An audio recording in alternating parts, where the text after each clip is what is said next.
to the Happy Healthy Days podcast. I hope everybody had a happy, healthy new year. We're so excited to be back. This is Barbie Dupree, your host, here with my co-host Carly. Hey, y'all. And we hope everybody had great holidays, but now it is time for the new year and time to get your health back on track. Here at the Aspen Clinic, we are getting ready for a big 2022. Absolutely. We just had our big annual meeting, and this is, I would say, one of the staff's favorite parts of the year. Best day of the year. Yeah, we all get together, the entire company, so about 60 people, and we get together and we talk about the previous year. So we review 2021 and then talk about all of the new things we have coming up in 2022 and what we're going to do for our patients to help them lose weight and get healthy in the new year. And it's just a great time for us all to get together to learn from each other, stir ideas, and just get motivated for the new year. So here at the Aspen Clinic, we're pretty ready to go for the new year, and we hope that you are too. And I know in the new year, especially throughout the world, but especially in the United States, New Year's resolutions are a big thing. People they put off starting new habits or trying to change things throughout the holidays, and with the mentality of, okay, I'll just start on that whenever it's the new year. So we're finally here, and I think most people probably have some ideas of what they want to do in the new year. And typically one of the most common, if not the most common, New Year's resolution throughout the world is to lose weight. And lucky for us, we're here in the weight loss business, so we do get busy in January, but honestly, our busiest time is after Mardi Gras. So we'll talk about Mardi Gras in some later episodes, but right now we do see a lot of people coming in with the motivation to change or to try to lose weight and get healthier in the new year, and we're so excited to be on your side and to help you do that. But I think what we wanted to just talk about is some small things that you can do as you get started in the new year or get started with your New Year's resolution, because one of the big things to keep in mind is you want to make changes that realistically you can stick to and keep up with, because if you start doing a bunch of things that you can't keep up with, then you're going to quit and the New Year's resolution is going to go right out the window before you really even get started. So start small. I think if you're trying to lose weight, if you're just trying to get healthier in general, if that's one of your goals for 2022, the first place you need to start is going to be with your diet or with whatever it is that you're eating. And chances are most people here in Louisiana are not eating the healthiest. So really making some small changes can go a long way. So some small things that you can do, I would say the first thing you can do is start eating at home more. Yeah. So if you're eating out a lot, which most people do, you eat out for lunch several times a week, you go out to dinner, especially on the weekends, but even during the week too. So try to eat at home as much as you can. And to do that, really, you need to make plans ahead of time. So try to make a meal plan. So whether it's on Sunday night or Monday, sit down, make a meal plan for what you or your family is going to eat that week. So that way you have something to take with you to the grocery store and you're not buying a bunch of extra things. So I think trying to eat at home as often as possible would make a bigger difference than you realize, because a lot of times when you go out to eat, you may be ordering a salad or you may be ordering even just a meat and vegetables, but it's coming with extra oils and dressings and different things that you can't control. And you can take control of your meal a lot better when you're doing it yourself at home. Now, say you don't cook or you don't like to eat at home or you have to eat on the road. I think trying to make the healthiest choices that you can. Going out to eat, you can always ask for sauces on the side, or if it comes with a starch like a rice or a bread, you can say double veggies. Just simple choices like that too. Yeah, trying to control whatever you can, I think is the ultimate goal. But I think too, what you should be looking for in your meals is a base of protein with some type of vegetable on the side of it. So for breakfast, try to eat eggs with, if you're using the normal bacon, simply switch to turkey bacon, or use a clean chicken sausage as a side, or have some berries instead of having a banana in the mornings. Or maybe instead of oatmeals or waffles, you can do a sweet potato. That's a good simple carbohydrate for us. Right. If you're pretty active and you need some carbohydrates, I think using sweet potatoes in the morning instead of regular potatoes or hash browns. You can use some of the base culture bread as toast, using the unbagels as some type of carbohydrate. But there's a ton of little changes you can make for lunch. Same thing, trying to aim for protein and vegetables. So whether it's a lettuce wrapped sandwich or a turkey burger with some broccoli. A salad would be a great option as well. And then I think for dinner, obviously, we're going for meat and vegetables. So maybe a piece of salmon with vegetables, maybe a steak even. But trying to keep that as your basic meal format would really go a long way, whether you're eating at home or eating out. I think another huge lifestyle change in terms of eating that people should make is start looking at the food that you're eating. Really, it's so much more than just looking at the food label and looking at the calories, but look at the ingredients list and see the amount of chemicals that you're putting into your body on a daily basis. This is so huge, not just for weight loss, but for your overall health, for your mood, for your hormones, for stress, for your gut health, for so many things going on in your body can be controlled by you controlling the ingredients or the chemicals that go in. So if you look at the ingredient list for a food and you see something that you don't recognize, you should probably put that down and not eat it. So you want to see foods, plants, or anything all natural, herbs, spices. Yes. Those are the only things really you should be seeing in your food. One big thing I always tell my patients kind of in my nutritional class is, if you think about the produce aisle, do any of those things have food labels? No, because I know that's a sweet potato, that's a strawberry. I know exactly what that is. All those things in our aisle, just like we talked about, are those things with the food label. So even making a simple switch like that, if it was grown in nature, put it into your body. If it wasn't, don't. Right. So try to shop that outside of the grocery store, because just like Carly said, if something has one ingredient, that's a whole food. So for example, like she said, strawberries, what are the ingredients? Strawberries. So that's your tell that it's a whole food, and so that's something you can eat. Whereas when you're looking at a product that's in a box or in a bag or packaged, and you've got a big ingredient list, and that's when things are going to start to get a little bit more complicated. Yeah. So I would say just start there with looking at what you're putting into your body and trying to eat at home would be easy changes to make with your eating. Now, another huge change you can make is with what you are drinking. So, Carly, what are some things they can control or change their habits with in terms of drinking?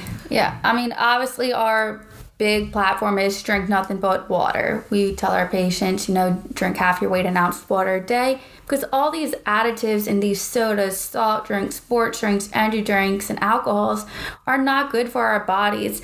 If you think about anytime you drink something carbonated, I know me personally, you get that icky feeling in your stomach, you get some heartburn. You feel bloated. Yeah, that's because you're literally just putting acid into your body. So you really don't be doing that. So simple switches is, instead of doing these Diet Cokes, these Fantas, LaCroix, whatever we're drinking, just start with water. And I know we live in Louisiana. I know we love to drink alcohol. I know it's carnival season coming up. It was the holidays. Might have had a few alcoholic beverages. Choose simple. Simple is best when it comes to alcohol. Obviously, I'll tell all my patients drink straight liquor, but I know that's not everyone's preference or option.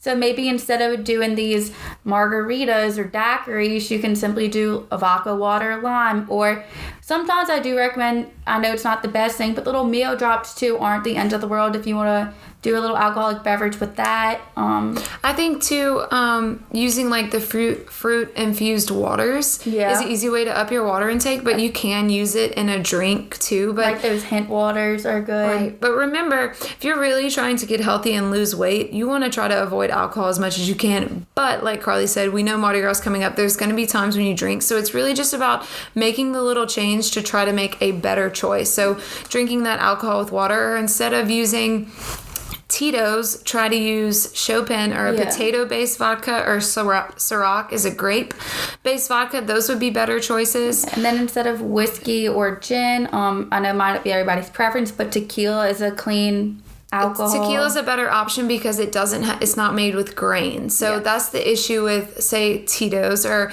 typical vodkas are made with grain, same with whiskey, whereas tequila is not. And you can find vodkas that are made with potatoes or grapes, and that would be a better alcohol choice. But again, remember, if you really want to get healthy and lose weight, you should try to stay away from the alcohol.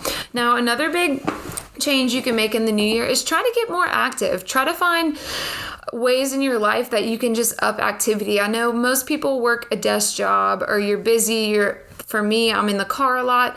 So trying to get active wherever you possibly can. So if it's waking up early and going to the gym before work, or instead of going straight home, go straight to the gym when you get off of work. So that way you don't put it off. But even if you're not going to the gym, or you don't have a gym membership, just take a walk around your neighborhood in the morning before you go to work. Simple changes at home. And maybe if you do work from home still, you can do squats or jumping jacks. I tell like my patients, if they see a restaurant or a fast food commercial, use that as an excuse, do some jumping jacks or sit-ups during a commercial break. Maybe just walk around your house. Don't just be sitting on the couch if you are watching TV. I think a great goal to have, whether you're working from home, you're working at a desk, or even if you're home from work, is never sit for more than an hour at a time. So if you're working at your desk, at some point in the day, you need to say, okay, it's been an hour. I'm going to walk and go fill up my water bottle, go walk and see what a coworker's doing. Just try to stay active and not be a sedentary throughout the day if you possibly can. I think a great goal to have would be to get a Fitbit, an Apple Watch, or even just use your phone as a step tracker and try to see how many steps you're doing today. I would imagine that most people are only in the 3,000 to 5,000 steps a day, maybe.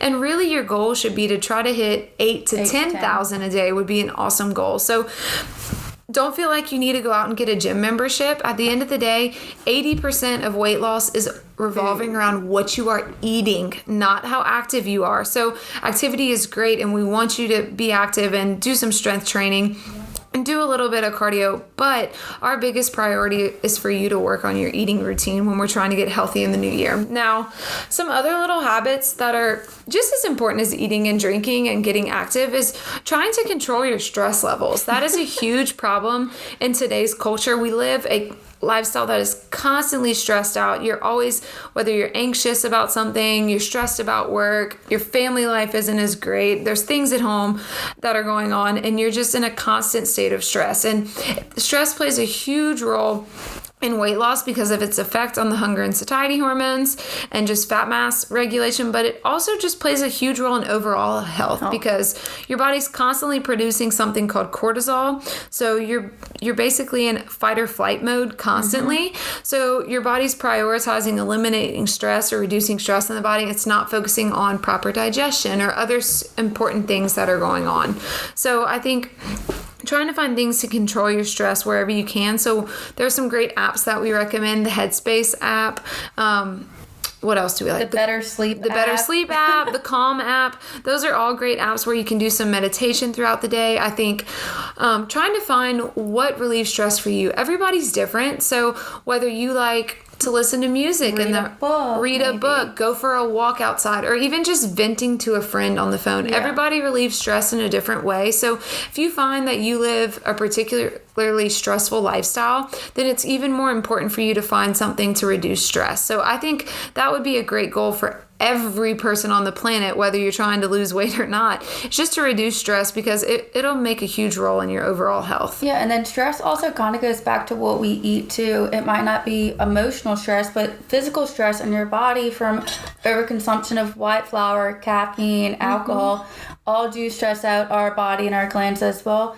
So simply fixing our food too can kind of fix that stress response in our bodies. Yeah, if you're consuming a poor diet, then that alone is going to cause stress on the body. So when you're consuming a poor diet, plus you've got this external stress going on, plus you're not sleeping well, and you're not active, just nothing is going right. So changing your eating, we said, was the first thing that needs to happen because that's going to affect all of these other things. So that's going to affect whether you're eating more, because if you're eating cleaner, you're not going to be as hungry later.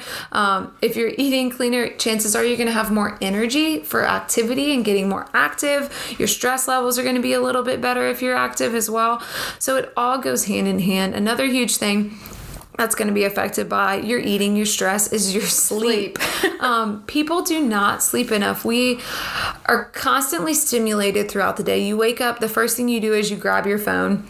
So the stimulation starts there. And then all day at work, we're constantly Googling things, looking at social media, talking to people. And then by the time you get home, your brain just can't calm down. And Not only that, we eat, we watch episodes of Netflix, we play on our phones before we go to bed, and chances are it's taking you a little while to fall asleep, and by that time you're not sleeping 7 to 9 hours, which is what you should aim for. So the goal should be to try to aim for 7 to 9 hours of sleep a night. And to some people, when we tell them that, they like bust out laughing.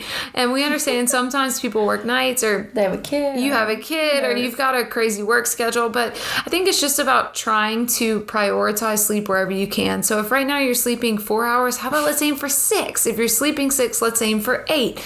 So trying to make little improvements wherever you can. But I think some big things that would help with your sleep, not only your diet and getting active, but try to reduce the blue light you're consuming a day. Unplug from technology. Unplug from technology. You know, we're the blue light on the screens in our cars, it's on our phones, it's on our computers. So on your phone, try to turn that warm light setting on to where once it's nighttime, I personally keep my yellow light on all the time. So if you look at my phone screen, it always looks yellow because I really want to try to reduce blue light.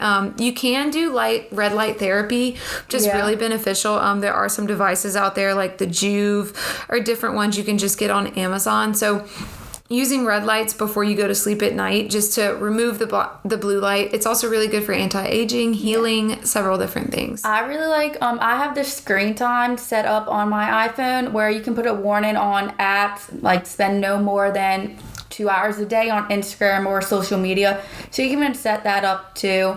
And a great, we actually watched this video at the meeting with Dr. Chatterjee. He's actually in the UK, but he's phenomenal if you've never looked at any of his books or podcasts.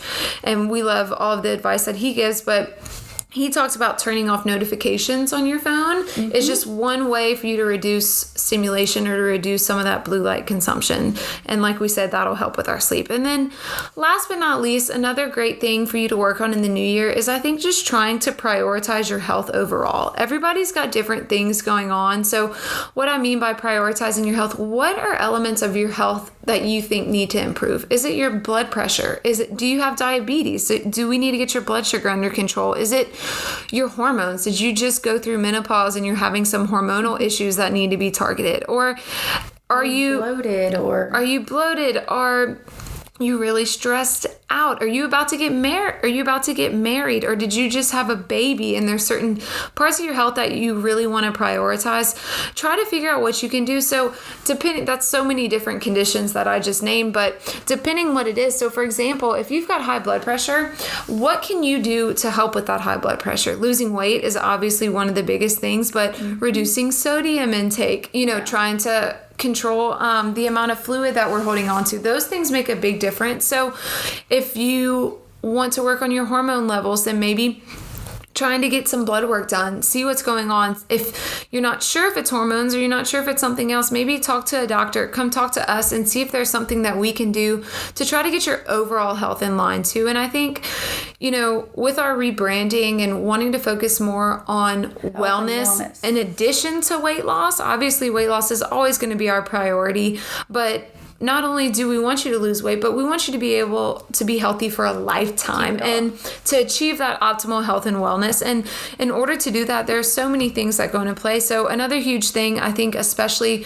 we're seeing COVID spikes right now, is to prioritize your immune health as well. So taking vitamin D, making sure you're getting sunlight. They say getting sunlight in the morning is one of the biggest things that you can do for your immune system. And most of us, we get up, we go straight to work. You're not getting any sunlight in the morning. You're in the office 8 hours a day by the time we leave work, especially right now with daylight savings. It's dark by the time you walk out the door. Right. So trying to do little things to boost your immune system, like maybe that red light therapy, or maybe taking vitamin D, zinc, magnesium.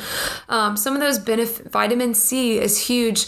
Some of those essential vitamins that we need to keep our immune system working as efficiently as possible. Pre and probiotics, because a lot of hormones are built in your gut, and the gut is like home of your immune system. 70% of your immune system is in the gut, so it's something that you really need to take care of, and that can go with supplementation, but the first thing to do is to clean up your diet, and that's going to improve your gut health more than anything else. So I hope we gave you some ideas that'll help you with making some healthy changes in the new year. And just remember, to be realistic. Start small. You don't have to start doing all of these things at one time. Maybe pick a week and say, okay, I'm going to meal plan this week. And then the next week say, I'm going to meditate every day. And then the next week, try to go for a walk every day. And eventually, if you can keep up with it enough, all of those habits will start to align to where you're doing them all at the same time. So figure out what it is that's important to you this year. And I think for everyone, we've seen how important our health is. If not, it is the most important thing, I think, aside for me personally, than my faith is my health. You can't be there for your family. You can't be there for your friends if you're not living a healthy lifestyle. So you've got to start taking care of yourself. And a lot of these changes are little things that you can do that are just going to put you headed in the right direction. Mm-hmm. If you have any content for us to talk about this year, another huge thing we want to do, Carly and I specifically, is release more podcast episodes. We get busy seeing patients, but we know that there's a lot of people who are across the country that listen to this and take some advice. So if there's any particular topics you want us to cover this year, we would love to hear them. You could submit any feedback on the podcast to us on Instagram at the Aspen Clinic. Please like us, subscribe to the Facebook pages, our Instagram, subscribe to the podcast, leave us some reviews. We really, really appreciate it. But good luck, and we can't wait to help you lose weight and get healthier in the new year. Good luck, everybody.